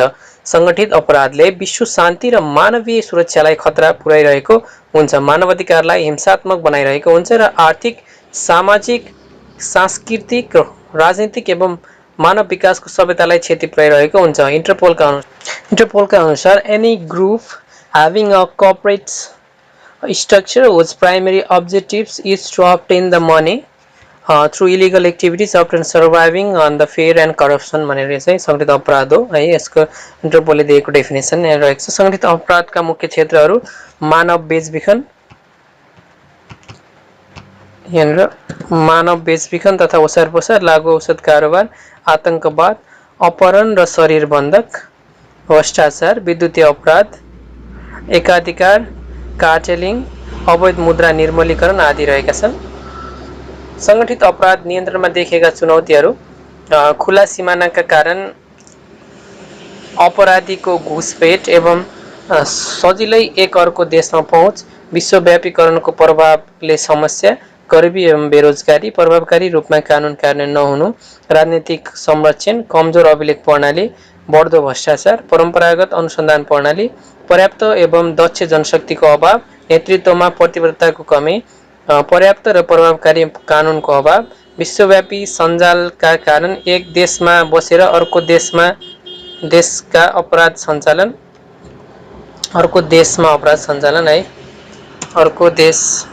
सञ्चालन, प्रविधिको अपर्याप्तता, जनचेतनाको कमी, इफेक्टिभ इन्टेलिजेन्सीको अभाव रहेको छ। यसरी प्रश्न नम्बर 11 को हामीले डिस्कस गरिसक्यौँ। प्रश्न नम्बर 12 मा रहेको छ नेपालको संवैधानिक विकासक्रम उल्लेख गर्दै नेपालको वर्तमान संविधानका आधारभूत विशेषताहरू लेख्नुहोस् भनेर यो प्रश्नले लामो हुन जान्छ। नेपालको संवैधानिक विकासक्रमलाई यसरी लेख्न सकिन्छ। नेपालको संवैधानिक विकासक्रमलाई हेर्दा अन्य मुलुकको जस्तो 100 वर्ष पुरानो छैन। संवैधानिक विकासक्रमलाई निहाल्दा विश्वको अन्य मुलुकको तुलनामा निकै कम लामो विकासक्रम रहेको पाउँदछ। तथापि छोटो समयमा पनि नेपालले 7 वटा संविधान व्यवहारमा ल्याइसकेको छ। करिब 7 दशक लामो संवैधानिक अभ्यासमा 7 वटा नै संविधान व्यवहारमा आउनु त्यति राम्रो नमानिए तापनि छोटो समयमा धेरै संविधानको प्रयोग गर्ने राष्ट्रहरूमध्ये अग्रपन्थीमा नेपाल पर्दछ। विक्रम सम्वत 2004 सालदेखि 2072 सालसम्म आइपुग्दा अर्थात् निरङ्कुश राणा शासन टिकाउने बहानामा ल्याइएको नेपालको वैधानिक कानुन 2004 देखि नेपाली जनता स्वयंले छानेको जनप्रतिनिधिहरूको समूह संविधान सभाबाट प्राप्त भएको नेपालको संविधान 2072 सम्म पुग्दा थुप्रै आरोह अवरोह पार गरेर आजको अवस्थामा आएको हो। विक्रम सम्वत 2004 साल भन्दा पहिला नै पहिला के नेपालमा कानुन नै थिएन त भन्ने प्रश्न उठ्न सक्छ। वास्तवमा 2004 सालको संविधान आउनु अगाडि किराँती भाषामा किराँती धर्मशास्त्र मुन्धुम बाट हाम्रो मुलुक चलेको थियो भने लिच्छवी कालमा पनि कुनै न कुनै रूपमा कानुनहरू थिए जसले मुलुकलाई दोहोऱ्याइरहेका थिए भन्ने कुराहरू चाहिँ यहाँ जान्न सकिन्छ। लिच्छवी कालपछि मल्लकालमा पनि मानव न्यायशास्त्र भन्ने जयसिद्धि मल्लको पालामा आई, सोबाट मुलुकको न्याय निरूपण गरिन्थ्यो। अनि राणा कालमा आइपुग्दा नेपालका प्रथम राणा प्रधानमन्त्री जङ्गबहादुर राणा बेलायत तथा फ्रान्सको भ्रमणमा गई त्यहाँ भएको कानुनी राज्य संविधान लगायत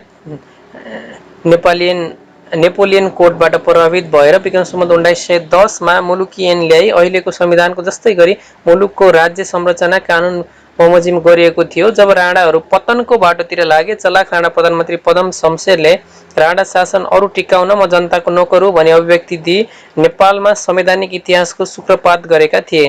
त्यसपछि नै वास्तवमा नेपालमा संवैधानिक विकासक्रमको सुरुवात भएको पाइन्छ, जसअनुसार यसरी व्याख्या गर्न सकिन्छ। नेपालको प्रथम संविधान नेपालको वैधानिक कानुन 2004 कानुन ऐन 2004 है।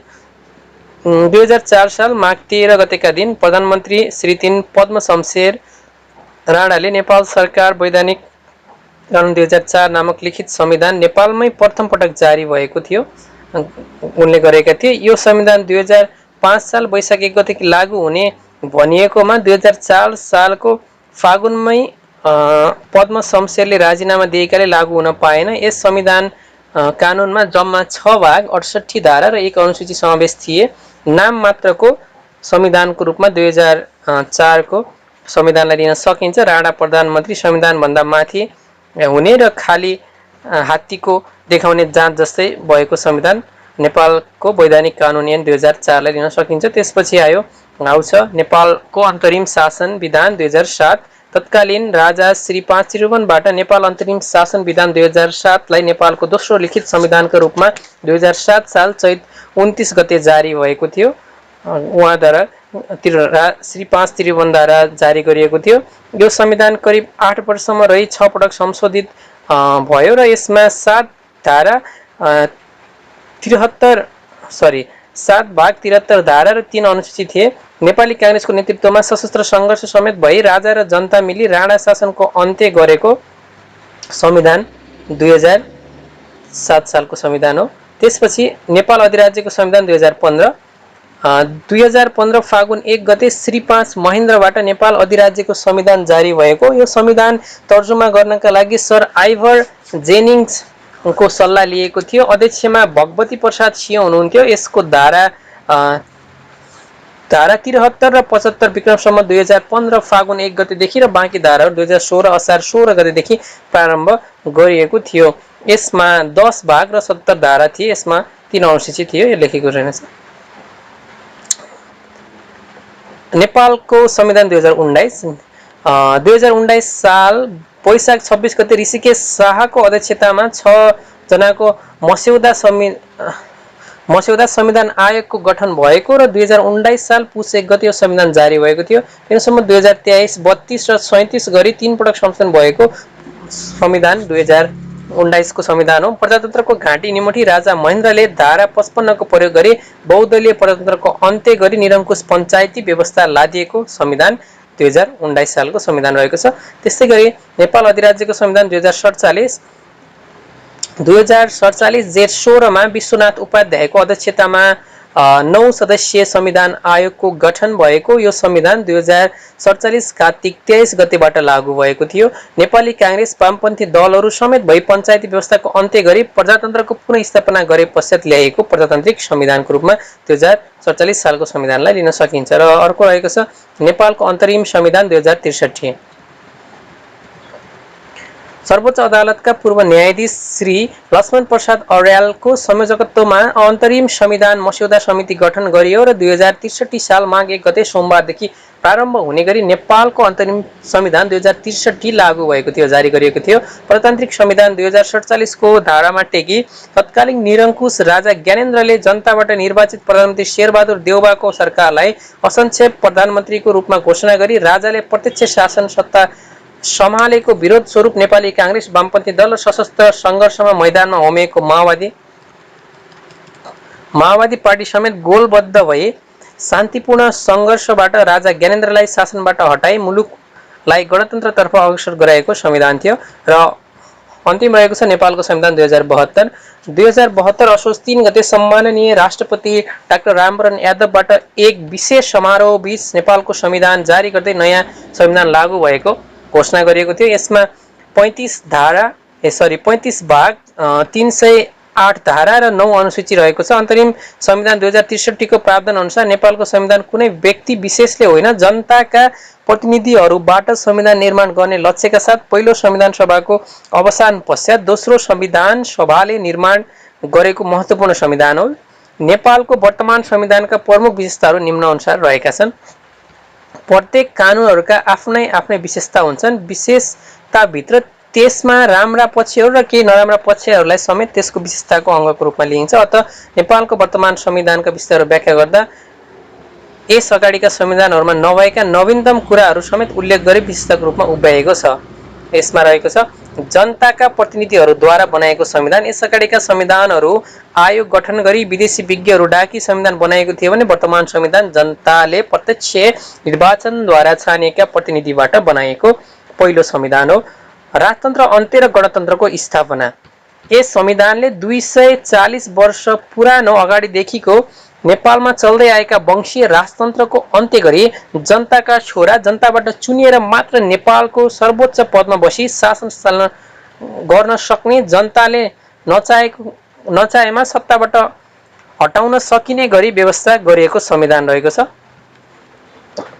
अर्को छ संविधान मूल कानुन र संविधानमाथि कोही पनि नरहने गरी संवैधानिक सर्वोच्चता दिएको छ। यस अगाडिका प्राय संविधानहरू संविधानमाथि राजा अथवा राणा प्रधानमन्त्री हुने र सरकार वा कार्यपालिका राजाप्रति उत्तरदायी रहने व्यवस्थाबाट उन्मुक्ति भई संविधान मूल कानुन रहने र यसबाट योभन्दा माथि कुनै कानुन तथा मानव नरहने गरी व्यवस्था भएको संविधान रहेको छ।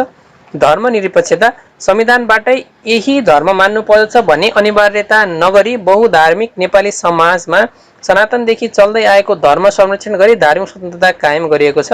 मौलिक हकमा विस्तार तथा कर्तव्य पनि संविधानबाटै किटान गरिएको छ। अपराधबाट पीडित हुनेका मौलिक हक, ज्येष्ठ नागरिक हक, सामाजिक सुरक्षाको हक, उपभोक्ताको हक, आवास सम्बन्धी हक, रोजगारी, दलित, महिला, बालबालिकाका हक समेत समावेश हुनुका अतिरिक्त नागरिकको राज्यप्रतिको कर्तव्य समेत किटान गरिएको छ। समावेशी प्रतिनिधित्व र सुशासनको प्रत्याभूति छ। राज्यका हरेक क्षेत्रमा समावेशी प्रतिनिधित्व गराई सुशासनका लागि समेत संविधानले पहल गरेको अवस्था छ। संघीयताको ढाँचा तथा 3 तहमा सरकारको व्यवस्था। पहिलो पटक नेपालमा संहिताको ढाँचा र सो अनुसारको स्थानीय, प्रदेश र केन्द्रमा गरी 3 तहको सरकार रहने व्यवस्था गरेको छ। स्वतन्त्र सक्षम 3 तहका अदालतको व्यवस्था। न्याय क्षेत्र सक्षम, सबल र कसैको दबाव प्रभावकारी नपरी काम गर्ने गरी 3 तहको अदालत, जिल्ला, उच्च तथा सर्वोच्च अदालतको व्यवस्था गरिएको छ। नागरिकता सम्बन्धी नरम व्यवस्था। बाबु आमा जसका नामबाट पनि नागरिकता लिन पाउने र गैर आवासीय नागरिकले पनि नागरिकताको प्रमाणपत्र पाउने व्यवस्था गरिएको छ। 13 वटा संवैधानिक आयोग भएको संविधान। महिला, दलित, मुस्लिम समेत जम्मा 13 वटा संवैधानिक आयोगको व्यवस्था गरिएको छ यस संविधानमा। र अर्को प्रश्न रहेको छ हामीसँग, सुशासन भन्नाले के बुझिन्छ? नेपालमा सुशासनलाई थप प्रभावकारिताका लागि के कस्ता उपाय अवलम्बन गर्नुपर्छ टिप्पणी लेख्नुहोस् भनिरहेको छ। यसको उत्तर यसरी लेख्न सकिन्छ। सामान्य अर्थमा सुशासन भन्नाले राम्रो शासन व्यवस्था वा पद्धति भन्ने बुझाउँछ। सुशासन व्यापक क्षेत्र समेट्ने शब्दावली हो। यो एक आदर्श मानस हो जसको प्राप्तिको लागि लोकतान्त्रिक सरकार हर वखत प्रयत्नशील रहन्छ। यसले सरकारको सेवा प्रवाहको राम्रो अवस्थालाई बुझाउँछ। राज्यको स्रोत साधनको वितरण र व्यवस्थापन न्यायपूर्ण र सर्वोत्तम हितका लागि प्रयोग हुनु सुशासन हो। राज्यको आर्थिक, राजनीतिक, प्रशासकीय अधिकार तिनको संरचना र प्रक्रिया तथा सम्बन्धलाई व्यवस्थित र वैज्ञानिक बनाउँदै मानवीय विकासलाई दिगो बनाउने रणनीति सुशासन हो। नागरिकले राज्यबाट समान व्यवहार, समान अवसर, समान न्यायको अपेक्षा राखेका हुन्छन्। सोको प्राप्ति नै समग्रमा सुशासन हो। राज्य संयन्त्रलाई जनमुखी बनाई नागरिकको अपेक्षा अनुसार प्रभावकारी, छिटो छरितो र प्रभावकारी सेवाका माध्यमबाट नागरिकलाई शासनको सुखद अनुभूति दिलाउन नै सुशासन हो। यसलाई असल, कुशल र जनमुखी शासन भन्न पनि चिनिन्छ। शासकीय पात्रहरूमा निहित शक्ति, अधिकार र दायित्व, नागरिक सेवा र सन्तुष्टि सापेक्ष गर्ने शासन प्रणालीलाई समेत सुशासन भनिन्छ। सन् 1989 मा विश्व बैंकले विकास परियोजना सञ्चालनका लागि यसको अवधारणा अगाडि ल्याएको हो। यो जनमुखी शासन व्यवस्था हो। नेपालको संविधानले पनि दिगो शान्ति, समृद्धि र सुशासनमा जोड दिएको छ। नेपालमा सुशासनलाई थप प्रभावकारी बनाउन राज्य संयन्त्रमा सबै अङ्गहरू गतिशील, सहभागितामूलक र जवाबदेही बनाउँदै आम नागरिकमा सचेतनाको समेत विकास गर्नु आजको आवश्यकता हो। सुशासन कायम गर्न मुलुकमा भ्रष्टाचार नियन्त्रण गर्नु जरुरी छ। भ्रष्टाचार संस्थागत भएकाले सुशासन प्रभावकारी हुन सकेको छैन। समग्रमा भन्ने हो भने सुशासन कायम गर्न एउटा सुशासन सम्बन्धी अधिकार सम्पन्न संवैधानिक आयोग नै गठन गर्न जरुरी देखिन्छ। आजको सेकेन्ड लास्ट दोस्रो र प्रश्न रहेको छ 14 नम्बर प्रश्न। अख्तियार दुरुपयोग अनुसन्धान आयोग ऐन 2048 बमोजिम सार्वजनिक पद धारण गरेको व्यक्ति भन्नाले कस्तो व्यक्तिलाई बुझाउँछ लेख्नुहोस् भनेर चाहिँ यो चाहिँ एकदम छोटो प्रश्न रहेको छ।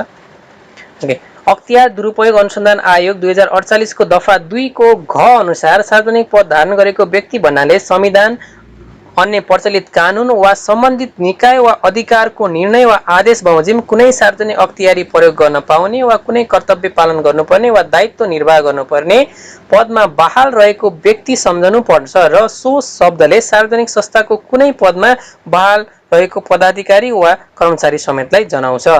र आजको अन्तिम प्रश्न रहेको छ। स्थानीय प्रशासन ऐन 2028 ले व्यवस्था गरेको जिल्ला सुरक्षा परिषदको समितिको बारेमा लेख्नुहोस् रहेको छ।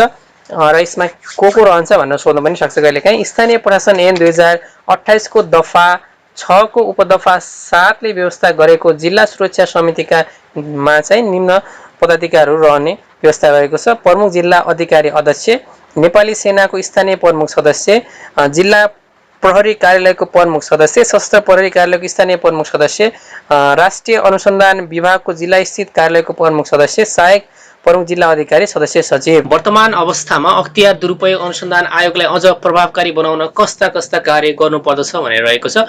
यसको उत्तर यसरी सुरु हुन्छ। वर्तमान अवस्थामा अख्तियार दुरुपयोग अनुसन्धान आयोगलाई अझ प्रभावकारी बनाउन निम्न कार्य गर्नुपर्दछ अथवा निम्न कार्यहरू गर्न सकिन्छ। 1 नम्बरमा रहेको छ प्रमुख आयुक्तहरू नियुक्ति गर्दा राजनीतिक पार्टीको भागबण्डाबाट होइन, एउटा परीक्षा नै लिएर योग्य व्यक्तिको समूहबाट गर्नुपर्ने।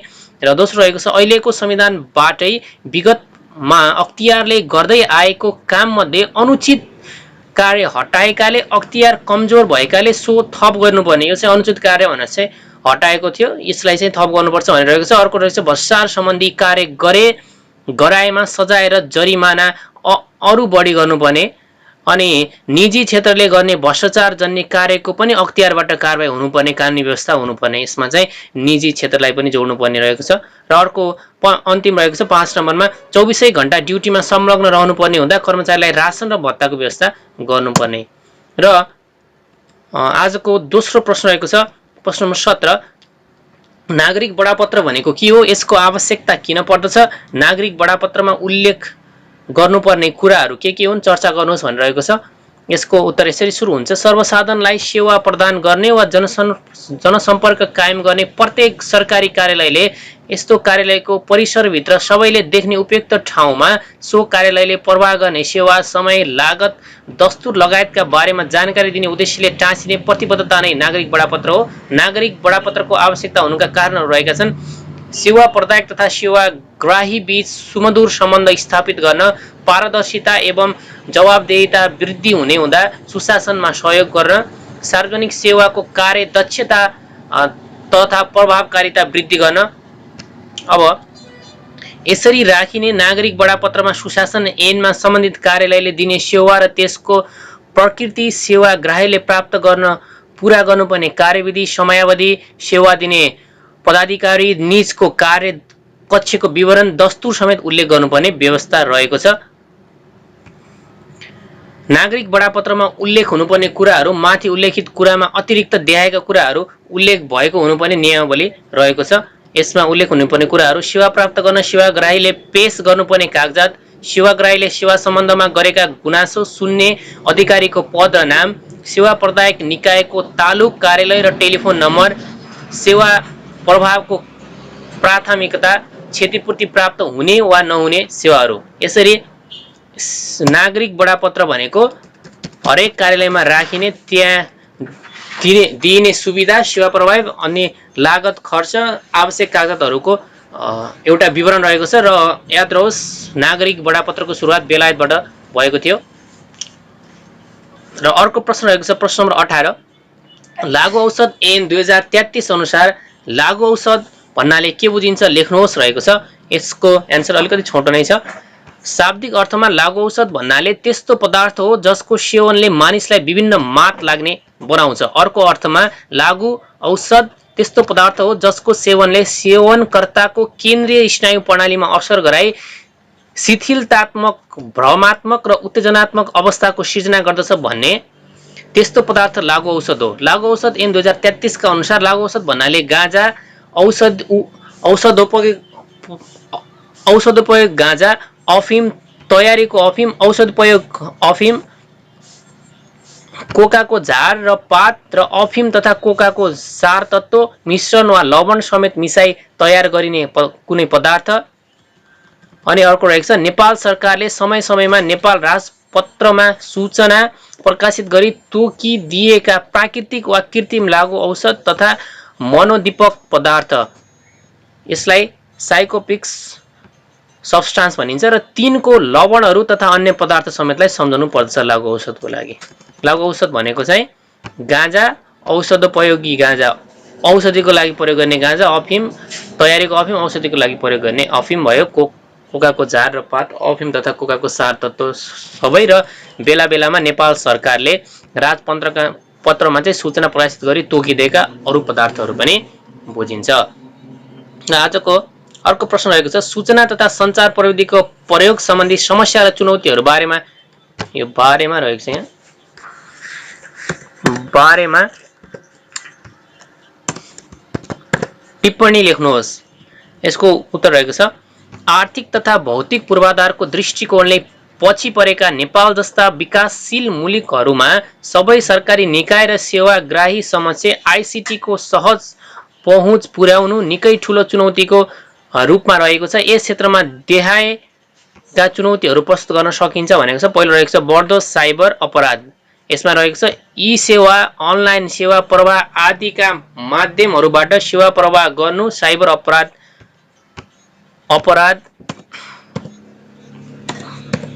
का कारण चुनौतीपूर्ण हुन गएको छ। साइबर विद्युतीय इलेक्ट्रोनिक्स कारोबार सम्बन्धी ऐन 2063 मा भएको साइबर अपराध र सुरक्षा सम्बन्धी व्यवस्था गरिए पनि निम्न अनुसारका साइबर अपराधका कार्यहरू हुने गरेको पाइन्छ। साइबर अपराधका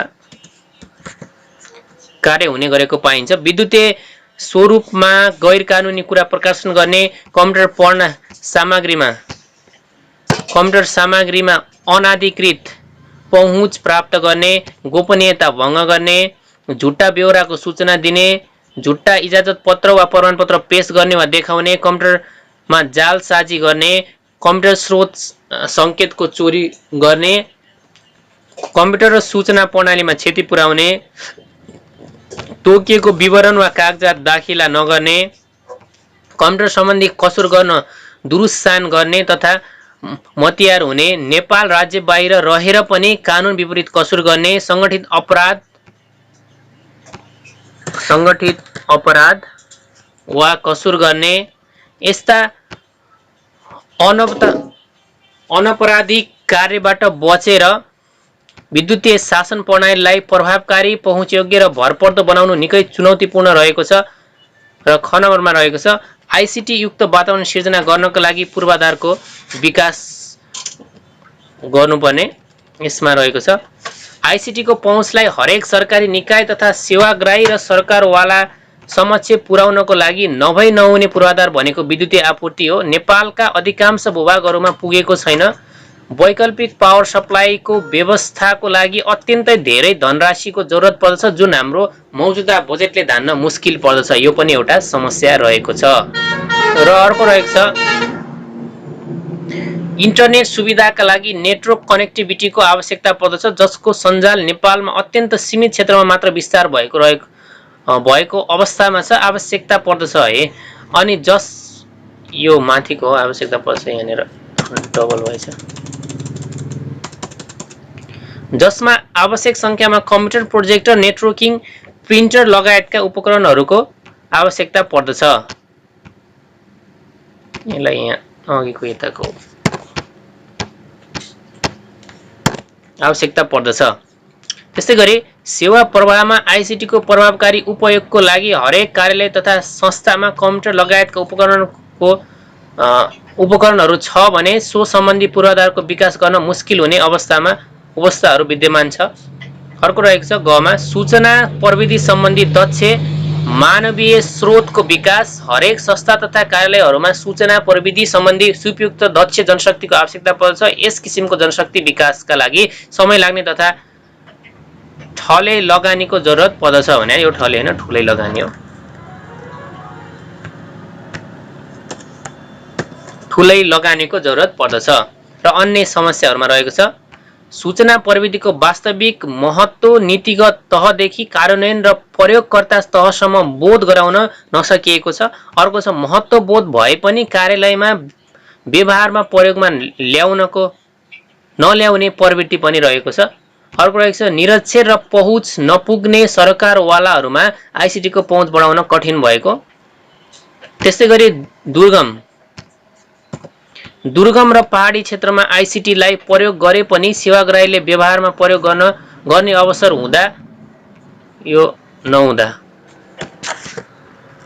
नहुँदा प्रयोगमा कठिनाइ भएको छ। आईसीटीको प्रयोग हुने धेरै अगाडि जाने र आईसीटीको पहुँच हुने धेरै अगाडि जाने र पहुँच नहुने ज्यादै पछाडि पर्ने हुन् कि भन्ने आईसीटीको पहुँच हुने धेरै अगाडि जाने र पहुँच नहुने ज्यादै पछाडि पर्ने हुन् कि भन्ने समस्या सिर्जना भएको छ। आजको अन्तिम प्रश्न रहेको छ मानव बेचबिखन भनेको के हो, यसका कारण र समाधानको उपायहरू उल्लेख गर्नुहोस् रहेको छ। यसको प्रश्न उत्तर यसरी सुरु हुन्छ मानव बेचबिखन तथा ओसार पसार नियन्त्रण ऐन 2064 अनुसार कसैले देखाएको कुनै कार्य गरेमा मानव बेचबिखन गरेको मानिनेछ। क मा रहेको छ कुनै पनि उद्देश्यले मानिस बेच्ने वा किन्ने, फाइदा लिई वा नलिई वेश्यावृत्तिमा लगाउने, कानुन बमोजिम बाहेक मानिसको अङ्ग झिक्ने, वेश्यागमन गर्ने, निम्न कार्यहरूलाई मानव ओसार पसार अपराध ठहरिने भनी वर्गीकरण गरिएको छ। माथिको चाहिँ के थियो मानव बेचबिखन, अनि यो चाहिँ तलको मानव ओसार पसार अपराध भनेको किन्ने वा बेच्ने उद्देश्यले मानिसलाई विदेशमा लैजाने, वेश्यावृत्तिमा लगाउने वा शोषण गर्ने उद्देश्यले कुनै प्रकारको ललाई फकाई प्रलोभनमा पारी झुक्याई जालसाजी गरी पर्पन मिलाई जबरजस्ती गरी करकापमा पारी अपहरण गरी शरीर बन्धक राखी नाजुक स्थितिको फाइदा लिई बेहोस पारी वा शक्तिको दुरुपयोग गरी अभिभावक वा संरक्षकलाई प्रलोभनमा पारी डर त्रास धाक धम्की दिई वा करकापमा पारी कसैलाई बसिरहेको घर स्थान वा व्यक्तिबाट छुटाई लग्ने वा आफूसँग राख्ने वा आफ्नो नियन्त्रणमा लिने वा कुनै स्थानमा राख्ने वा नेपाल भित्रको एक ठाउँबाट अर्को ठाउँमा वा विदेशमा लैजाने वा अरूलाई दिनेलाई के भनिन्छ त ह्युमन ट्राफिकिङ, मानव ओसार पसार। र अर्को रहेको छ यो ह्युमन ट्राफिकिङको यो बाराक ओबामाले दिएको definition human trafficking is the modern form of slavery भनेर भनेका छन् उनले। It's involve the controlling a person through the force fraud or the coercions to exploit the victim for force. कुनै पनि मान्छेलाई बलपूर्वक जालसाजी गरेर चाहिँ के गर्ने कन्ट्रोल गर्ने एउटा के हो प्रोसेस हो हैन। For labor, sexual exploitations or the both, or it ought to concern every person because it's the basement of our common humanity. It ought to concern every community because it's tear the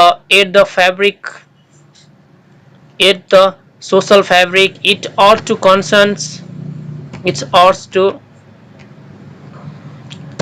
concern every business because it destroys the market. It's ought to concern the every nation because it endangers the public health and fuels violence and organized crime. I'm talking about the injustice, the outrage of the human trafficking, which must be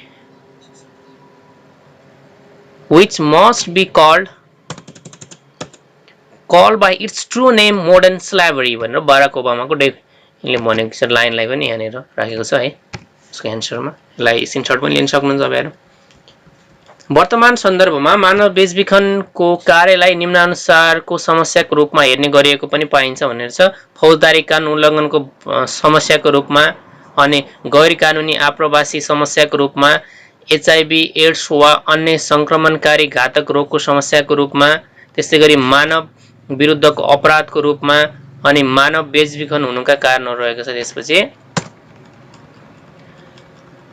okay मानव बेचबिखन हुनुका कारणहरू गरिबी पछौटेपन कानुनको कमजोर कार्यान्वयन बेरोजगारीको समस्या नागरिक चेतनाको कमी अशिक्षा अन्धविश्वास बसाइसराई द्वन्द्वहीनताको अवस्था प्राकृतिक प्रकोप संस्कारजन्य कमजोरी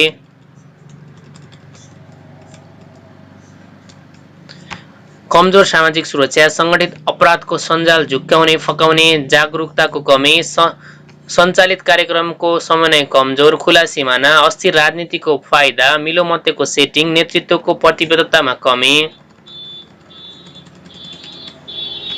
जानकारी एवं सूचनाको अभाव पारिवारिक विचलनको अवस्था अपराधी उम्कने माफी मिना पाउने प्रवृत्ति इच्छा विपरीत गरिने विवाह कमजोर अनुसन्धान र चुनौती समाधानको उपायहरू रहेको छ खुला सिमानामा सुरक्षा सतर्कता बढाई 24 घण्टा निगरानी राख्नु सिमानाको आवतजावतको अभिलेख चुस्त दुरुस्त राख्नु कानुन कार्यान्वयन गर्ने निकायलाई सबल एवं प्रभावकारी बनाउनु नागरिक चेतना अभिवृद्धि गर्ने जागरुकता बढाउने देशव्यापी सहयोग र समन्वयको विस्तार गर्ने बेचबिखन विरुद्ध कार्यरत सरकारी तथा गैर सरकारी निकाय बीच समन्वय प्रभावकारी गराउने कानुन कार्यान्वयन भए नभएको बारे आवधिक अनुगमन र मूल्याङ्कन गर्ने प्रणालीको विकास गर्ने कुनै पनि बहानामा अपराधीलाई उम्कन दिन नहुने र अर्को रहेको छ सरकारवाला निकायहरूलाई थप सक्रिय बनाउने दण्डनीयताको अन्त्य गर्ने सवारी तथा यातायात व्यवस्था ऐन 2040 मा उल्लेख गरिएको सार्वजनिक सवारी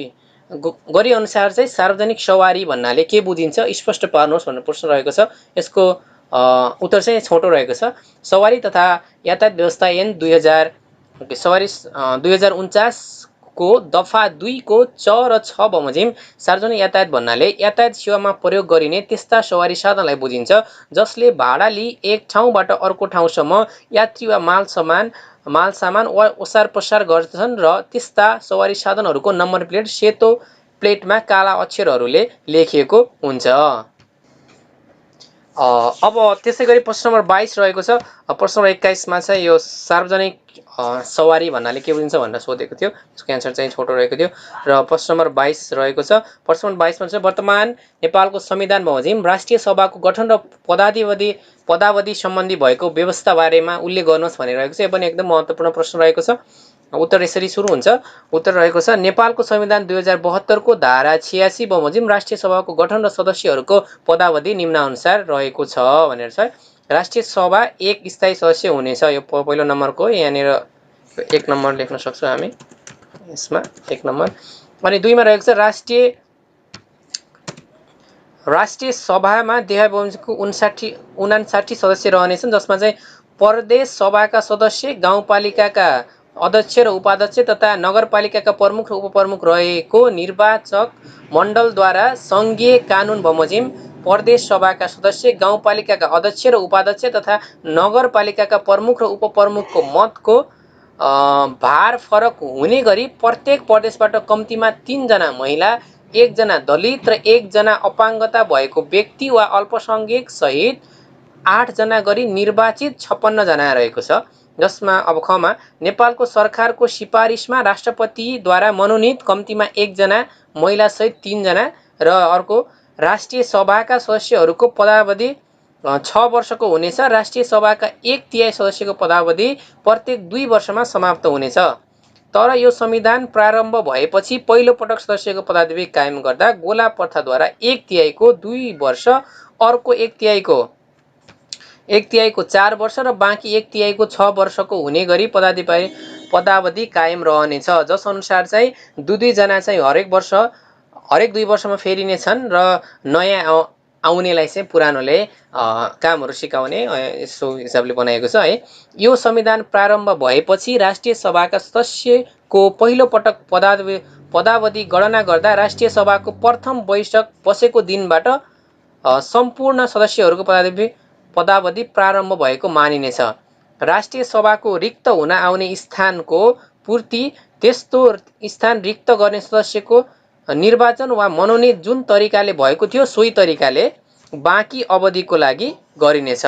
यो के को रहेको थियो? राष्ट्रिय सभा सदस्यको मा चाहिँ 59 सदस्यहरू रहनेछन्, जसमा चाहिँ कहाँबाट प्रदेश सभाको सदस्य, नगरपालिकाका अध्यक्ष उपाध्यक्ष तथा गाउँपालिकाका अध्यक्ष उपाध्यक्षबाट निर्वाचन मण्डल गठन गरी त्यसबाट चाहिँ निर्वाचन गरी 56 जना र बाँकीलाई चाहिँ मनोनित गरे 56, 57, 58, 59 3जनालाई चाहिँ मनोनित गरेर चाहिँ राखिनेछ र हरेक 2 जनाको चाहिँ 2 वर्षको हरेक 1/3 चाहिँ हरेक 2 वर्षमा चाहिँ पदावधि चाहिँ सकिनेछ र पहिलो पटक चाहिँ गोलापर्थाद्वारा चाहिँ पदावधि सकिनेछ भने पछि चाहिँ जसरी खाली हुन्छ त्यसरी नै ल्याइनेछ र जे तरिकाबाट आएको थियो निर्वाचनबाट र मनोनितबाट त्यसै गरी ल्याइनेछ भनेर चाहिँ रहेको थियो।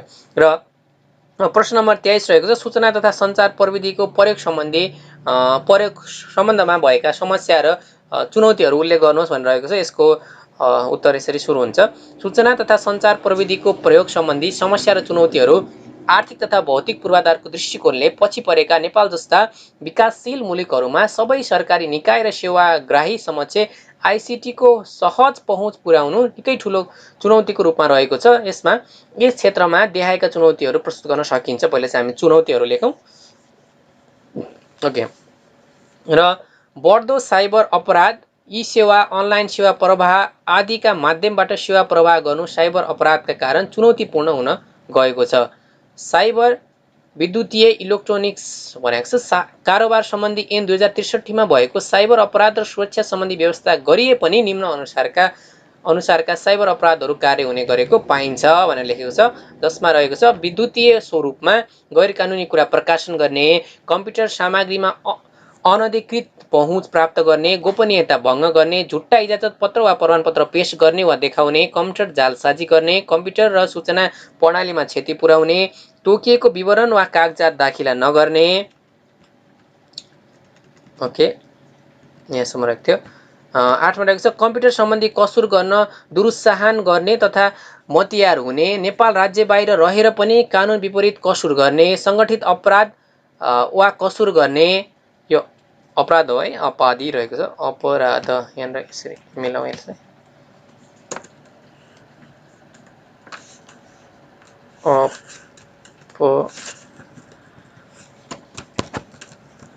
अपराध वा कसुर गर्ने, कम्प्युटर स्रोत सङ्केतको चोरी गर्ने, झुट्टा बेहोराको सूचना दिने, यति रहेको छ आदि। त्यस्तै यस्ता अनपराधिक कार्यबाट बचेर विद्युतीय शासन प्रणालीलाई प्रभावकारी, पहुँचयोग्य र भरपर्दो बनाउनु निकै चुनौतीपूर्ण रहेको छ। र आइसिटी युक्त वातावरण सिर्जना गर्नका लागि पूर्वाधारको विकास, यो पनि एउटा समस्या नै हो। दोस्रो नम्बरको समस्यामा रहेको छ आइसिटीको पहुँचलाई हरेक सरकारी निकाय तथा सेवाग्राही र सरकारवाला समक्ष पुर्याउनको लागि नहुने पूर्वाधार भनेको विद्युतीय आपूर्ति हो। नेपालका अधिकांश भूभागहरूमा चाहिँ जुन विद्युत पुगेको छैन, वैकल्पिक पावर सप्लाईको व्यवस्थाका लागि अत्यन्त धेरै धनराशिको जरुरत पर्दछ, जुन हाम्रो मौजुदा बजेटले धान्न मुस्किल पर्दछ।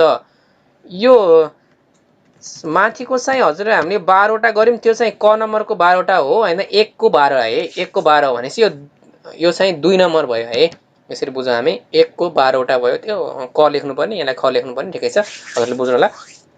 र यहाँनिर छ अर्को, इन्टरनेट सुविधाका लागि नेटवर्क कनेक्टिभिटीको आवश्यकता पर्दछ, जसको सञ्जाल नेपालमा अत्यन्त सीमित क्षेत्रमा मात्र विस्तार भएको अवस्था छ भनेको चाहिँ नेटहरू चाहिँ इन्टरनेटहरू सीमित अवस्थामा सीमित क्षेत्रमा मात्रै छ, गाउँघरतिर छैन भन्न खोजेको हो। सेवा प्रवाहमा आइसिटीको प्रभावकारी उपयोगका लागि हरेक कार्यालय तथा संस्थामा कम्प्युटर लगायतका उपकरणहरूको आवश्यकता पर्छ, जसमा आवश्यक सङ्ख्यामा कम्प्युटर, प्रोजेक्टर, नेटवर्किङ, प्रिन्टर लगायतका उपकरणहरू छ भने सो सम्बन्धी पूर्वाधारको विकास गर्न मुस्किल हुने अवस्था विद्यमान छ अहिले पनि भनेर छ। 3 नम्बरमा रहेको छ। 3 नम्बरमा सूचना प्रविधि सम्बन्धी दक्ष मानवीय स्रोतको विकास भनेको छ। हरेक संस्था तथा कार्यालयहरूमा सूचना प्रविधि सम्बन्धी सिपयुक्त दक्ष जनशक्तिको आवश्यकता पर्दछ।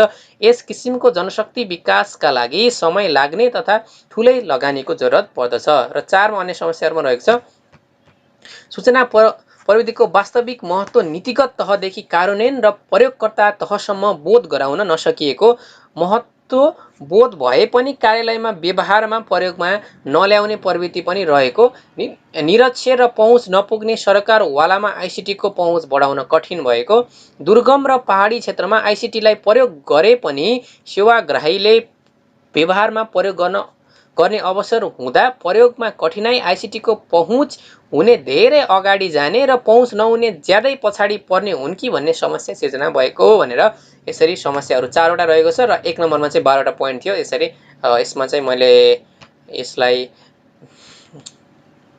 बुलेट एन्ड नम्बरिङ गर्नुपर्नेमा मैले 12 वटा लेखेको थिएँ। यो चाहिँ 4 वटा समस्याहरूलाई चाहिँ पोइन्ट वाइज लेखेको छ। र हाम्रो सेकेन्ड लास्ट हैन, दोस्रो अन्तिम प्रश्न, दोस्रो अन्तिम हुन्छ है, रहेको छ, आतंकवादको परिचय दिँदै यसका कारणहरू उल्लेख गर्नुहोस् भनेर रहेको छ। यसको उत्तरतिर लागौँ हामी। के तल सर्यो धेरै। ओके, आतंकवादको परिचय दिँदै यसका कारणहरू उल्लेख गर्नुहोस्। र सुरुमा आतंकवादको अनलफुल भाइलेन्स एन्ड वार नै आतंकवादको रूपमा लिइन्छ। अनलफुल भाइलेन्स भने चाहिँ कानुन विपरीत के गर्ने, दङ्गाहरू गर्ने अथवा झगडाहरू गर्ने, लडाइँ गर्ने नै आतंकवादको रूपमा लिइन्छ। आतंकवाद ग्लोबल एन्ड रिजनल भनेर दुईटा प्रकारमा छ, जुनमा चाहिँ हिंसा र हिंसाजन्य प्रयोगको धम्कीद्वारा मानव जनजीवनलाई आतंकित पार्ने कार्यलाई आतंकवाद भनिन्छ भनेर रहेको छ। मानिसलाई प्रणाली एवं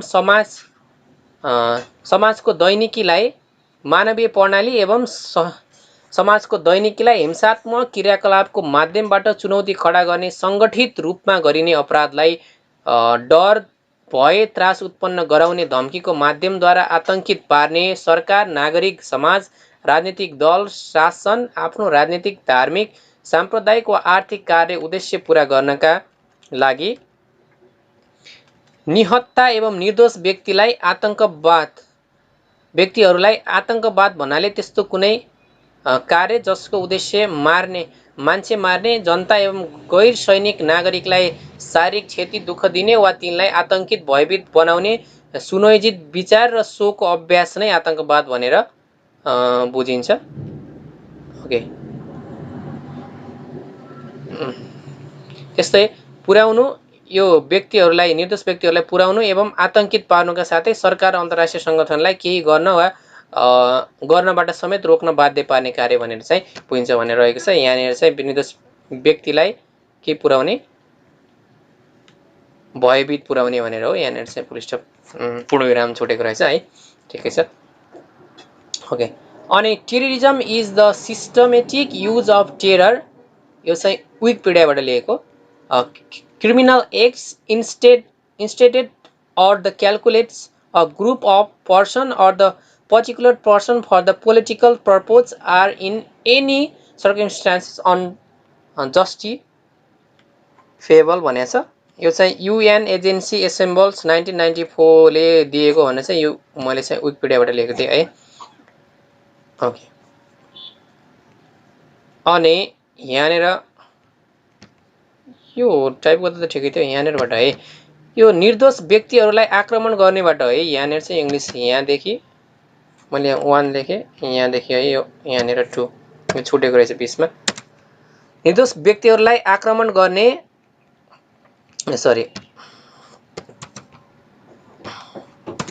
गर्ने, हिंसात्मक कार्य गर्न चाहिँ बाध्य पार्ने सङ्गठित क्रियाकलापलाई आतंकवादको रूपमा लिने गरिन्छ। यो यहाँदेखि यहाँ है छुटेको लाइन। आतंकवादको परिभाषा फरक समयमा फरक तरिकाले गर्ने गरेको पाइन्छ, त्यसैले यसको भाषामा चाहिँ मत भिन्नता छ भनेर छ। एउटा अर्को परिभाषा पनि छ यहाँनिर, the incident that define the terrorism, the effect that determine the terrorisms, the reactions that define that terrorism, the motives that define the terrorism भनेको छ। आतंकवादको नयाँ प्रवृत्ति, साइबर डिजिटल आतंकवाद, जहाँसुकैबाट सञ्चालन गर्न सकिने, अपरेट फ्रम द एनीवेयर, सजिलै पहुँच राख्ने, very cheap and very access, पत्ता लगाउन गाह्रो हुने, हार्ड टु फाइन्ड, विश्वव्यापी असर पार्ने, ग्लोबल इम्प्याक्ट भनेको छ। नयाँ तरिकाबाट भर्ना गर्ने, new tools for recruitings and training भनेको छ। जस्तो सुकै प्रकारको क्षति गर्ने, एनी काइन्ड अफ ड्यामेज, यस्तो खालको चाहिँ परिभाषा दिन सकिन्छ है त यसको आतंकवादको। र आतंकवादका कारणहरू रहेको छ, धार्मिक अतिवाद भनेको धार्मिक उद्देश्यबाट प्रेरित, जस्तै अल कायदा भने चाहिँ आफ्नो धर्म मात्रै विस्तार होस् भन्ने चाहने, आफ्नो धर्मको मात्रै के गर्न चाहने, बढाउन चाहने भन्ने खालको। पृथकतावाद छ राष्ट्र टुक्राउने उद्देश्यबाट प्रेरित, जस्तै श्रीलङ्का विगतको लिट्टे भनेको छ। यो चाहिँ देशहरूलाई चाहिँ टुक्राएर आफ्नो छुट्टै देशहरू बनाउन चाहने भनेको छ।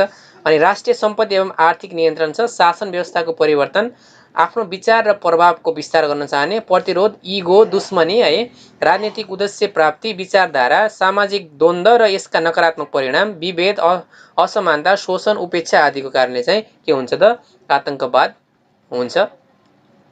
अब आतंकवाद पछि हाम्रो अन्तिम प्रश्न रहेको छ आजको यस भिडियोको, शरणार्थीको परिचय दिँदै यसका व्यवस्थापनमा देखेका चुनौती र समाधानका उपायहरू उल्लेख गर्नुहोस् भनेको छ। नेपालमा शरणार्थी समस्याहरूको मा भएका समस्या र समाधानको उपायहरू भनेको, शरणार्थीको कुरा गरौँ। शरणार्थी कुनै पनि देशमा रहेको राजनीतिक द्वन्द्व, सशस्त्र युद्ध वा गृहयुद्धका कारण बसोबास गर्न कठिनाइ परेको कारणले, सुरक्षा खतरामा पर्ने वा आर्थिक सामाजिक जोखिमका कारण मानिसहरू आफ्नो देश वा अर्को देशमा शरण लिनुलाई नै शरणार्थी भनिन्छ।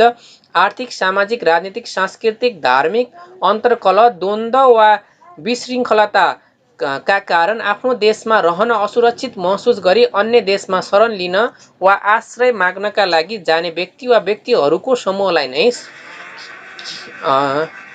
शरणार्थी भनिन्छ, शरणार्थी भन्ने बुझिन्छ। सन् 1951 मा UN convention relatings to the status of रिफ्युजीका अनुसार कुनै वर्ण, धर्म, जाति वा सामाजिक समूहका सदस्य भएको वा हामी यहाँनिर छौँ भएको वा केलाई ल्याऊ राजनीतिक विचारधारा भएका कारण आफ्नो देशमा बस्न नसकी अन्य देशमा वा शरणार्थी शिविरमा बस्ने मानिस शरणार्थी हुन् भनी घोषणा गरेको छ। शरणार्थी सम्बन्धी अन्तर्राष्ट्रिय कानुन the 1951 UN convention related to the status of refugee, Geneva कन्भेन्सनले के भनेको छ भने यसमा चाहिँ the 1967 protocol relating to the status of the refugee, the 1969 OAU convention governing the special aspects of the refugee problem in Africa, 1974 UN declarations on the protection of the women and the children in the emergency and the armed conflict भनेर यसमा कानुन, शरणार्थी सम्बन्धी कानुनहरूको नाम रहेको छ। नेपालका शरणार्थीमा चाहिँ म्यानमार, पाकिस्तान, बङ्गलादेश, केन्या र इरान लगायतका देशहरूबाट शरणार्थीहरू रहे तापनि नेपाल सरकारद्वारा आधिकारिक रूपमा रेकर्ड गरेको शरणार्थीहरूको कुल सङ्ख्या अनुसार नेपालको भुटानी र तिब्बती शरणार्थी चाहिँ 1,20,377 जना रहेका छन्। त्यस्तै रोहिङ्ग्याहरू 500 भन्दा बढीको सङ्ख्यामा रहेका छन्, जसमध्ये America, Canada, Australia, New Zealand, Denmark, Norway, बेलायत र नेदरल्यान्ड लगायतका देशहरूमा शरणार्थीहरू तेस्रो मुलुक पुनर्वासी नीति अन्तर्गत पुनर्वास भएकाले हाल लगभग 23,000 शरणार्थी रहेको बताइन्छ। यो चाहिँ पहिला 1,20,377 रहेको थियो, त्यसपछि तेस्रो मुलुकतिर गएर अहिले 23,000 जति नेपालमा रहेका छन्। पछिल्लो समयमा नेपालमा शरणार्थी बढ्ने क्रम जारी छ भने कतिपय शरणार्थीको एकिङ तथ्याङ्क सङ्कलन गर्न सकेको छैन भन्छ, यो बढ्दै गएको। अनि त्यसपछि नेपालमा शरणार्थी सम्बन्धी समस्या एवं चुनौतीहरू रहेको छ। यो ओके, शरणार्थी सम्बन्धी चुनौतीहरू, शरणार्थीलाई अब के गर्ने भन्ने नै मुख्य चुनौती रहेको छ हैन। थप शरणार्थी बढ्न नदिनु एवं आगमन रोक्नु चुनौती रहेको छ। नेपाली नागरिकता वितरण ढाँटेर लिने गरेको पाइन्छ, यो पनि एउटा चुनौती हो। आपराधिक क्रियाकलापहरूमा संलग्न हुने गरेको छ। अद्यावधिक र विश्वसनीय तथ्याङ्कको कमी रहेको छ हैन। अनि शरणार्थी व्यवस्थापनमा राज्यको स्रोत उपयोग भइरहेको छ। शिविर क्षेत्रमा वेश्यावृत्तिको घटना घट्ने गरेको छ। राष्ट्रको कूटनीतिक सम्बन्धमा समस्या रहेको छ, आर्थिक सामाजिक धार्मिक वातावरणमा समस्या रहेको छ, राष्ट्रिय एवं अन्तर्राष्ट्रिय सुरक्षामा परेका चुनौतीहरू रहेका छन् अन्य, त्यस्तै यसका लागि आवश्यक उपायहरू समाधानको उपायहरूमा रहेको छ छानबिन गरी कानुन बमोजिम नागरिकता वितरण गर्ने एउटा, अपराध नियन्त्रण गर्ने, सही तथ्याङ्क र विवरण सङ्कलन गर्ने, व्यवस्थापनमा दात्री निकायबाट सहायता माग गर्ने, तेस्रो मुलुक पुनर्वास नीतिलाई प्रभावकारी तुल्याउने, वार्ता र समन्वय गरी स्वदेश फिर्ता पठाउन पहल गर्ने, स्वरोजगारको व्यवस्था सिर्जना गर्ने र शिक्षा स्वास्थ्य सम्बन्धमा ध्यान दिने, मनोसामाजिक परामर्श दिने। यसरी हामीले आज यसको अन्त्य रहेको छ, यो चाहिँ सकिसक्यो। हामीले यसै गरी आज पार्ट 5 पनि सकाएका छौँ, जसमा चाहिँ आज 5वटा प्रश्नहरू रहेका थिए र यसै गरी हजुरहरू नेक्स्ट पार्टहरू पनि चाहनुहुन्छ, अरू पार्ट्सहरू यस्तै खालको क्वेसन एन्सरहरू चाहनुहुन्छ र हजुरहरू अनुसन्धान अथवा नेपाल पुलिस, नेपाल प्रहरी र अनुसन्धानका विभिन्न तहहरू, नेपालका राष्ट्रिय सुरक्षा निकायहरूमा तथा लोकसेवा प्रिपरेसन गर्दै हुनुहुन्छ भने च्यानललाई सब्सक्राइब गरेर फलो गरेर सहयोग गरिदिनु होला र यस्तै खालको भिडियोको लागि कमेन्ट गरेर बेल आइकन दबाउन नभुल्नुहोला। Thank you.